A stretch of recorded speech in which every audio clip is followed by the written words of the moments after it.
ديزل برودكشن. عمو عايز كوبايه قصب ب5. تمام يا حبيبي، من عيني من عيني. قول لي بس عايزها على 3 ولا على 5؟ هو فاقد الذاكره ولا بيعيد السؤال من الاول؟ عايزها على 5. تمام يا حبيبي تمام. عايز كيس ولا كوبايه؟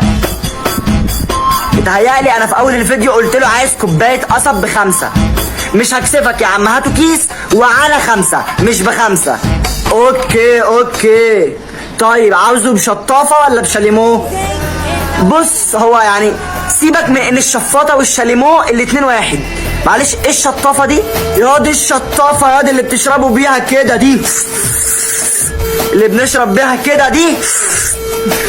لا يا عم اربطهولي وانا هقطعه ببقي واشربه زي كيس اللبن بخيره. خلاص يا حبيبي قشطه عليك تمام. خش بقى قول لابو احمد جوه. نعم. امال الورقه اللي في ايدك دي ايه؟ لا يا حبيبي ده انا كنت بلعب اكس او عادي. خش بقى قول لابو احمد. تاني ماشي. ابو احمد عايز كيس على 5 من غير شطافه. أكادوا من فرط الجمال، فرط الجمال يأذوب. يابا انت بتمرجح العصير ولا ايه عشان ما يتخنقش؟ ابا احمد خدني الكوافير، ابا احمد جاب لنا جرجير، ابا احمد ابن الطراطير. قول لي بقى يا حبيبي انت عاوز ايه؟ الله ينعل ابو القصب على اليوم اللي فكرت اشرب فيه قصب مش طافح.